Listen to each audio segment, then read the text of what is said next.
really, really cool question. Okay, so sorry, here we go. All right, so this is actually an employment slash property law slash a tax question. A person worked at a company and received a package to have a house and a car. So that would be salary, house, and car. There was no written agreement towards the house, only a verbal agreement. So I'm assuming the receiving rental or being put up in accommodation, nothing was in writing. The company had initially agreed that the salary would be 35, but the pay slip only shows a receipt of 20, without any mention at all of a deduction in the pay slip. So I'm assuming it literally shows, let's say, gross of 25 and net of 20 or something like that. Nothing's recorded in the payslip. The employer didn't provide receipts for rental, didn't send rental invoices. The company was sold to somebody else, and now I'm assuming the new management gave the employee 2 months to vacate. And so the question around here is it reasonable notice? And can the tenant receive invoices and receipts from the employer? But I think between you and I, we're probably going to break this one up quite a bit. I don't know if you want to start. Yeah, so the question's interesting because you know, obviously if we go back to basics, lease agreements do not have to be in writing. We are still in the position where that doesn't have to happen. Okay, but the real question about this particular thing is really, and I'm going down to a base level here. Well, is there a lease agreement in place? Okay, because in my view, there's one of two options. Either there's a lease agreement which is in place with the employer, so you have an employer leasing a property to an employee, no problem with that, that's fine. But you've got to meet the basic requirements for a lease agreement to exist, one of which is remuneration. Okay, so basic to break down lease agreements into their very, very basic elements, you're giving use and possession of a property in consideration for some sort of remuneration, which is generally the payments of rental. Okay. Sure. Alternatively, that's one side. Alternatively, this could be a benefit under an employment contract, in which case you wouldn't really expect a remuneration in the form of rental to be paid by the employee to the employer in the circumstances. And these two circumstances may have different, different effects on the validity of the contract or how to deal with the particular contract and the circumstances. What makes this particular question difficult is we don't really know where this sits. Okay, it seems to me that there's, the writer said, well, it was supposed to be 35,000 Rand as remuneration for work, and they only worked away with 20. And so the question then is, well, what is that 15,000 discrepancy used for? Is it used for a rental consideration for the house? In which case, there's gonna be some form of tacit lease agreement in place, and obviously we've got rights and obligations attached to there. But it's really a question of have we met those basic elements in the circumstance? I don't know what your view is. So, so in my view, I agree with you. It's difficult to distinguish whether you can say strictly whether it's a lease or not, because a lot of companies have this cost to company approach to salaries. So when we negotiate, we're like, what, we'll cover you for 40K, right? That's all we're willing to literally spend. It even includes the fact that we're going to be paying UIF on your behalf and all of that. So in total, no more comes out of the pocket. We can include, payments towards medical aid. We can include accommodation. Take one of our units and stay in the unit. There's a certain value attached to that.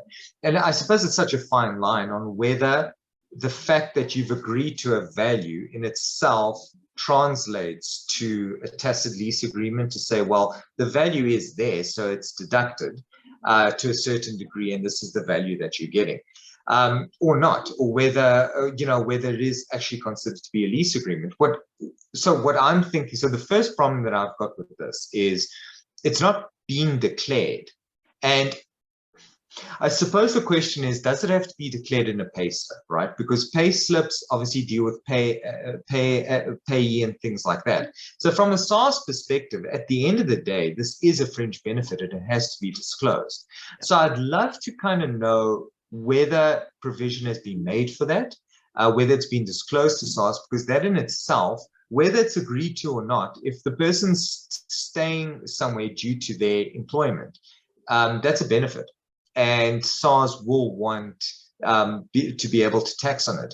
So that's the one thing. That's the one thing to consider. You could probably get some clarity by knowing what SARS has been told, and now the employers start worrying that they've had this person staying there for a couple of years and they've never deducted payee, and now it starts becoming an issue.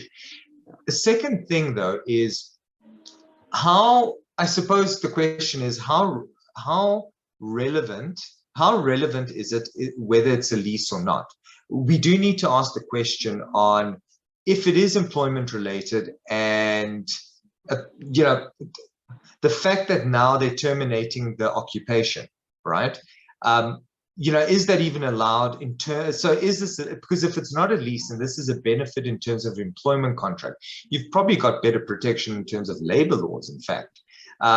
Because I mean, in a lease, you know, you could probably cancel a lease on a month-to-month basis. If this is protected in terms of labor law, how do you just suddenly, then you need to give the person 15,000? Yeah. No, I'm with you.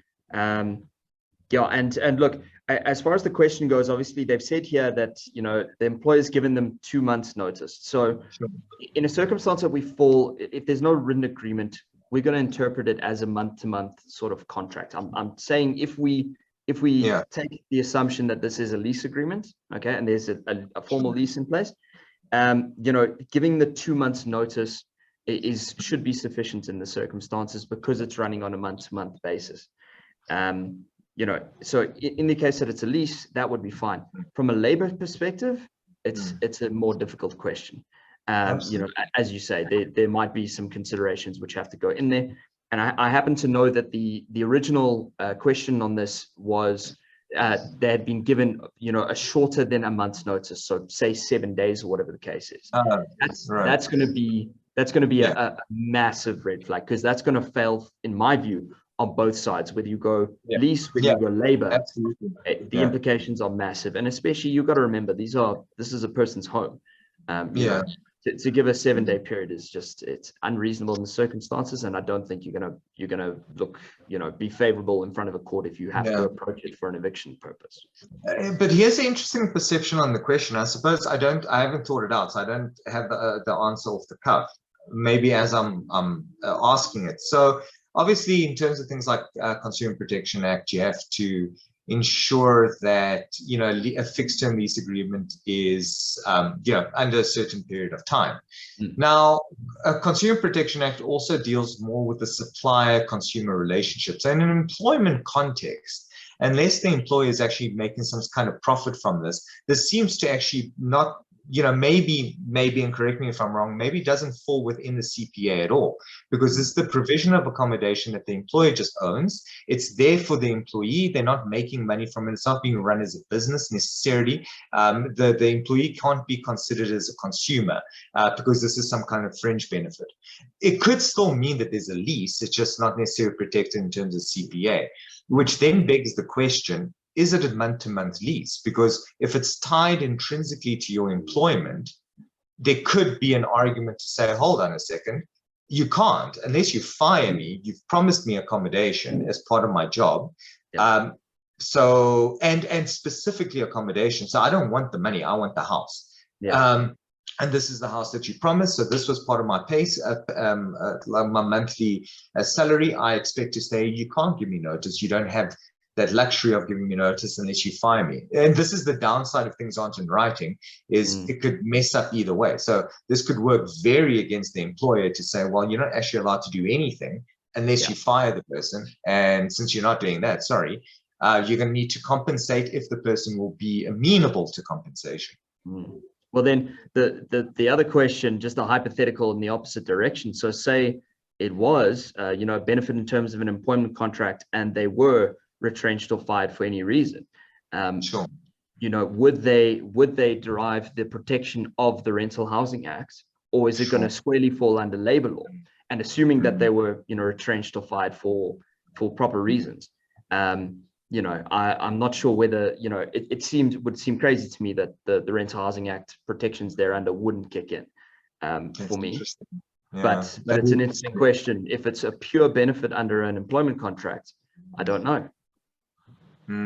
I'm inclined to say that the rental housing protections would, unless there's something else in writing, it's like my gut tells me that if a portion of your salary is being attributed towards it, you know, it's easier maybe to argue that there is a lease than there isn't. There isn't. Yeah, so whether you want to put CPA aside, I think you are right. It doesn't seem right that, I mean, that you won't have protection under the Rental Housing Act. It's exactly for situations like this. And the Act doesn't say that the person only lets for some kind of profit. So it's any agreement where you make use of something that doesn't belong to you that you're going to give back, and somehow there's a change in value, or it's like the equal value. I'm getting something, you're getting something in return. Yeah, and I think that's why when I said earlier, you know, it's use and enjoyment of a property for consideration. Now that's generally rent. Okay, that's 99.9% of the time that's rent, but it might not be as well. It's possible that you can rent a property for some other form of consideration that's agreed upon specifically between the parties. So you might be right in that respect as well. Even if they didn't pay rent, but there's some sort of other benefit by the employee-employer relationship. You know, that could also be considered a lease agreement. But it's a very interesting sort of relationship and dynamic that I imagine is actually probably not all that uncommon within our. Yeah, absolutely. It's actually a very interesting question. Yeah, cool, awesome. And I think that's it. Is there anything else that you have or want to add? No, I'm good. Oh, awesome. Thanks so much, Nick. And thanks everyone. Thanks very much, Bruno. We'll see you next time. Cheers.